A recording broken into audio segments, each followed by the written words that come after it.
And the first B-girl up is B-girl Movie 1. B-girl Movie 1, of course, being known for her amazing back rock combinations.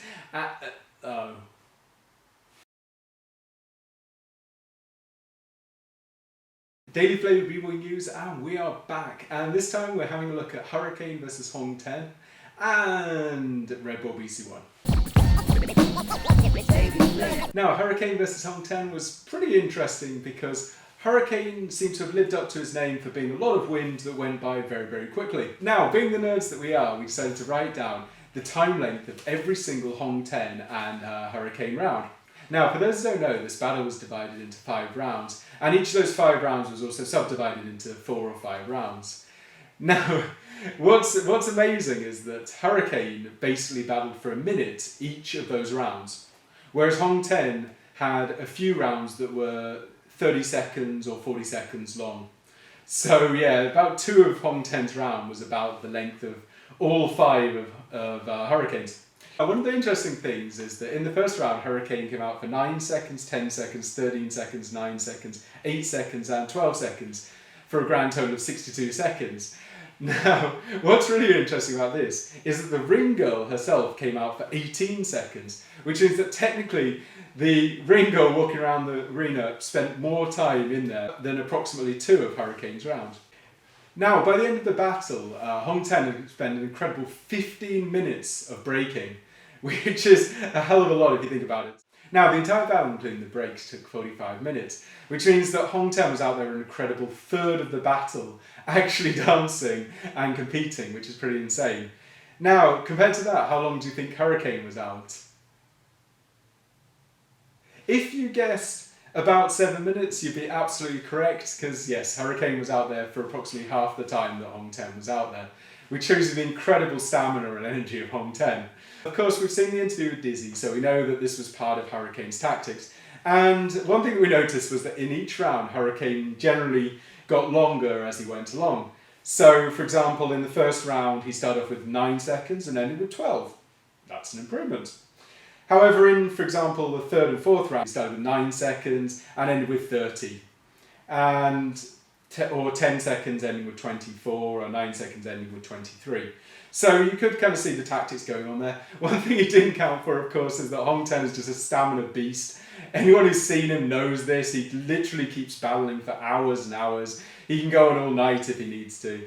And that was the one thing Hurricane forgot. If you're going to tire people out, there's 2 requirements. 1, you need an opponent that you can tire out. See also Babylon versus Shigekicks. Shigekicks never ever gets bloody tired. And 2, you need to actually have long rounds towards the end. 24 seconds was basically about the same time as Hong 10 was battling. So, you know, maybe the tactics need a bit of rethinking. Of course, it's easy to say that at home and not when you're actually live. I know things look very, very different when you're live and it's very hard to get into the space. Yes, I've been there and done that, believe me. Now, of course, we're just messing with Hurricane. No need to battle Hurricane unless, of course, you want to fly us out to Taiwan, put us up in a swanky hotel, and let us hang around with Taiwanese models, in which case, yeah. Now, the story is that I went to Kazuhiro's footwork class. Bboy Kazuhiro, of course, being a legendary old-school B-boy from All Area Crew in Japan. And I remember coming there and there was this tiny little kid. So Shigekicks would have been maybe 7 or 8 when I first met him, which gives you an idea of how long I've been in Japan now. And he was just tiny, and honestly, he was actually kind of terrible. So again, please don't see me at the next event and kind of smoke me. Honestly, I was pretty bad back then too.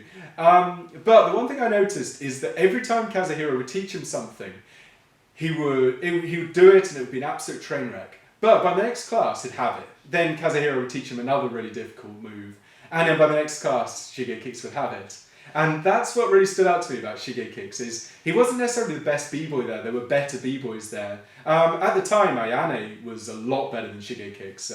Shout out to Ayane too. You kind of killed it at Red Bull BC1. We'll come to that later too.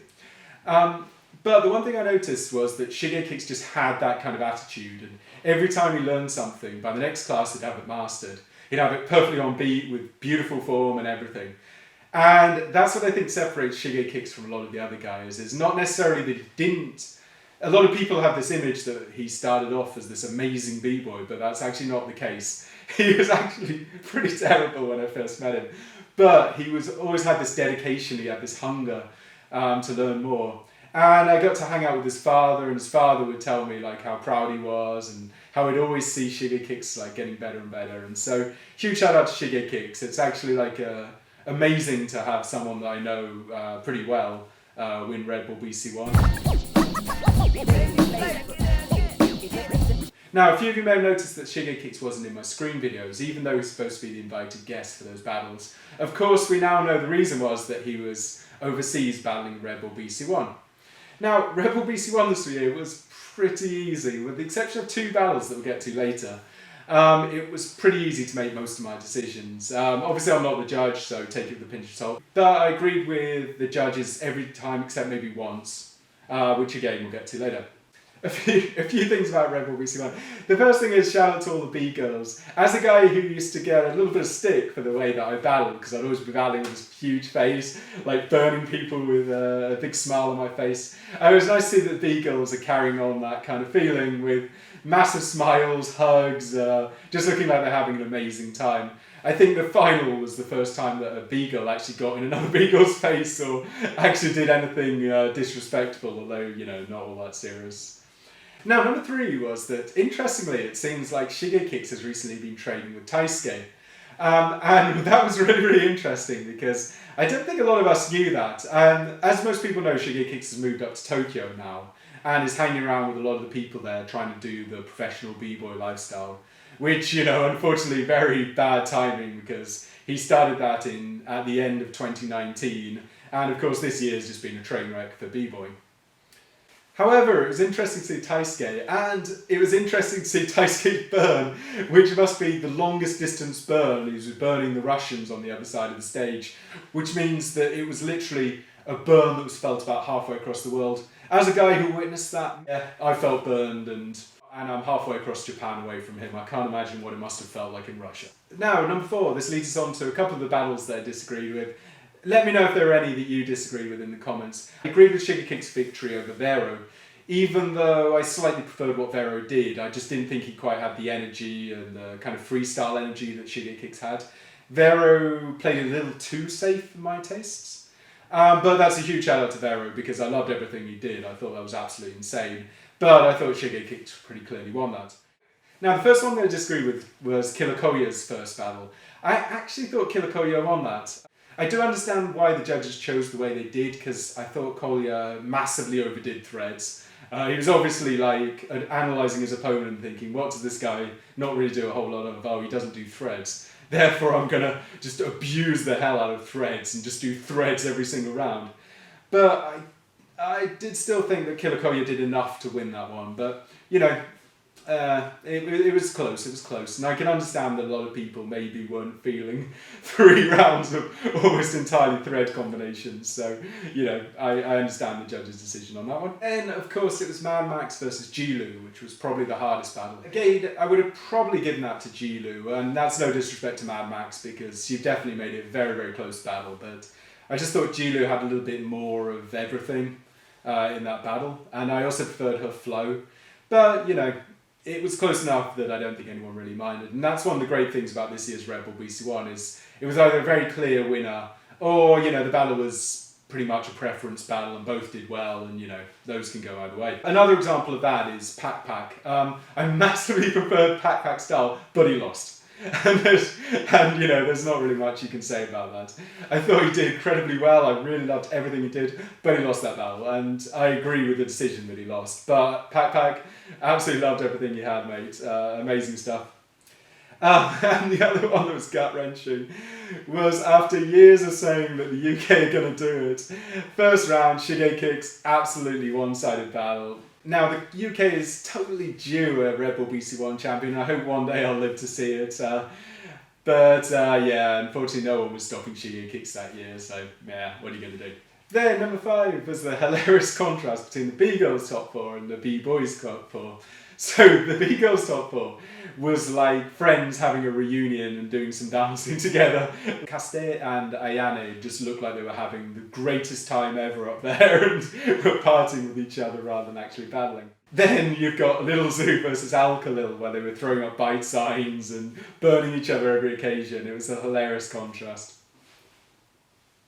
Then number 6 is unfortunately Al Khalil and his recent run of losing in the final to just about everyone, including a lot of the homies, so I can't complain too much. I know Sam in the UK beat him in the final, and of course Shige kicks now. So Al Khalil, we love what you're doing, please don't get discouraged, mate.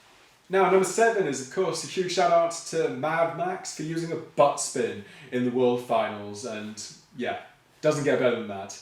Bring back the butt spin, that's what I say. I'm gonna make a point of bringing it back, as a lot of people know.